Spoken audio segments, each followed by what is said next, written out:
അവരുടെ വീട്ടിലേക്ക് കൊണ്ടുവന്നിട്ടുണ്ട് അവർ. അത് കാലുമ്പോൾ ചെറിയൊരു പ്രശ്നമുണ്ട്. പക്ഷെ നമ്മൾ എഴുതിയ പോലെ നമ്മളല്ല ഇതിൽ എഴുതി പിടിപ്പിച്ചിട്ടുള്ള മറ്റു പല ആൾക്കാർ എഴുതിയിട്ടുള്ള പോലെ ഇടിച്ച് ഉപദ്രവിച്ചിട്ടുള്ളതൊന്നുമല്ല അത്. അപ്പോൾ പാതരോഗടിയിലേക്ക് കൂടിയായിട്ടുള്ളതാണ്. ചില സ്ഥലങ്ങളിൽ ചെല്ലുമ്പോൾ ആനയ്ക്ക് നടക്കുമ്പോൾ ഭയങ്കര വേദനയുണ്ട്. അത് ഇവർ മനസ്സിലാക്കി ആനയെ 2 ദിവസം കയറ്റി നിർത്തിയാൽ മതിയായിരുന്നു. ഇത്രയും ഒരുപാട് ആരോപണങ്ങളും വിമർശനങ്ങളും ഒഴിവാക്കായിരുന്നു. കാലഘട്ടത്തിനനുസരിച്ച് പ്രവർത്തിക്കുക എന്നുള്ളത് വലിയൊരു കാര്യമാണ്. ഞാൻ ഇന്നലെ ആളുടെ ഉടമസ്ഥനെ വിളിച്ചിരുന്നു. അദ്ദേഹത്തിനോട് ഞാൻ പറഞ്ഞു, ചേട്ടാ ഒന്ന് കയറ്റി നിർത്തിയാൽ നന്നായി എന്ന് പറഞ്ഞു. ആൾ കയറ്റി ഞാൻ പറഞ്ഞില്ലെങ്കിൽ നിർത്താൻ തയ്യാറായിരുന്നു. പക്ഷേ എങ്കിലും ഞാൻ പറഞ്ഞിരുന്നു. ഡോക്ടർമാരൊക്കെ പോകുന്നുണ്ട്. ഒരു 3-4 ദിവസം ചികിത്സ ചെയ്താൽ കുറയാവുന്ന വേദനയുള്ളൂ. അതിന് നമ്മളൊന്ന് മനസ്സ് വെച്ച് ചെയ്താൽ തീരുത്. അത് ആന ഉപദ്രവിച്ചിട്ടോ തല്ലി പൊളിച്ചിട്ടുള്ള മുറിവൊന്നുമല്ല, മുറിവൊന്നും ഇല്ലേ. പിന്നെ കുറേ ആൾക്കാർ കാണാതെ അങ്ങനെ പടച്ചു വിടുന്നുണ്ട്. പിന്നെ പാലക്കാടൻ ആനപ്രേമികൾ എന്ന് പറഞ്ഞിട്ട് ഒരു ഫേക്ക് ഐഡിന്ന് അങ്ങനെ കുറേ ആൾക്കാരെ വിമർശിച്ചു കൊണ്ട് എഴുതുന്നുണ്ട്.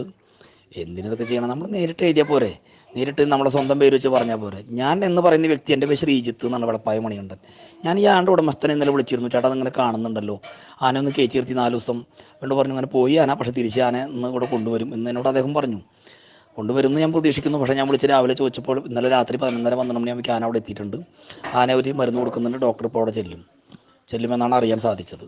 അത് ചെയ്യാതിരിക്കില്ല എന്ന് വെച്ചാൽ അവർ ചെയ്തത് ശരിയാണ്, അല്ലെങ്കിൽ അത് അവരെ ന്യായീകരിക്കാനൊന്നല്ല ഞാൻ വന്നത്. പക്ഷെ അപ്പോഴേക്കും തല്ലി പൊളിച്ചാണ്. 1 കിലോ ഇറച്ചി മുറിച്ച് വിറ്റു. അങ്ങ് പടച്ചു വിടുക തന്നെ. ഈ അച്ഛനില്ലാത്ത അഡ്രസ്സും വെച്ച് ഓരോന്നങ്ങ് എഴുതി വിടുക. ആനപ്രേമാവാം, ഇതിനൊക്കെ പ്രതികരിക്കും വേണം. നാളെ എൻ്റെ കാര്യമായാലും പ്രതികരിക്കണം, അതിലൊന്നും തെറ്റില്ല, എതിർപ്പില്ല. പക്ഷെ നമ്മളതിൻ്റെ ഒരു 2 വശങ്ങൾ അന്വേഷിച്ച് വേണം അതൊക്കെ ചെയ്യാനെന്നൊരു അഭ്യർത്ഥന കൂടിയുണ്ട്.